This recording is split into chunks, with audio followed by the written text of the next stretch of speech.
ఎప్పుడు సోదేనా అన్నట్టు ఎప్పుడు హిట్ అయిన రెసిపీస్ అయినా అప్పుడప్పుడు ఫ్లాప్ అయిన రెసిపీస్ కూడా చూపిస్తే కిక్ వస్తుంది అనమాట. సో వాళ్ళ ఒక ఫ్లాప్ అయిన రెసిపీ చూపిస్తా పదండి. సో చాలా రోజులైంది కదా కోల్డ్ కాఫీ ప్రిపేర్ చేసుకుందాం అనుకున్నాను అనమాట. ఇంతకు ముందు చేసినప్పుడైతే పర్ఫెక్ట్ రెస్టారెంట్ స్టైల్ కాఫీ అయితే చేసుకోగలిగాను, కోల్డ్ కాఫీ. సో సరే అని వచ్చు కదా ఏముందిలే అని చెప్పి స్టార్ట్ చేసిన. ఏమైందంటే ఒకవేళ మీరు చేసుకోవాలి అనిపిస్తే యాస్టీస్ ప్రాసెస్ ఫాలో అవ్వండి. మీరు గ్లాస్ జార్లో అయినా విస్క్ కానీ లేదా ఎయిదర్ కాఫీ బ్లెండర్ ఆర్ ఇంకేమన్నా మిక్సీ జార్ అలా యూజ్ చేసిన సేమ్ ప్రాసెస్ మీరైతే యూజ్ చేయొచ్చు. మీకు ఓపిక ఉంటే ఇలా షేక్ చేయడం కానీ విస్క్ కానీ చేసుకోవచ్చు.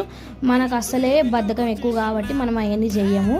ఇక సార్లు అని చెప్పి డైరెక్ట్గా మిక్సీ జార్లో వేసేసి గిర్రని మిక్సీ తిప్పేసిన. అది గిర్రని ఎక్కువ అయిపోయేసరికి కింద తిరిగేది బ్లెండర్ అది ఉంటుంది కదా షార్ప్ బ్లేడ్స్, అవైతే ఇరిగిపోయింది హీట్ ఎక్కువ అయ్యి. ఇక చేసేది ఏం లేక వదిలేసిన. అండ్ మనకి కోల్డ్ కాఫీ అనేది ఒక థిక్ పేస్ట్ లాగా వస్తుంది, అలా రాలేదు.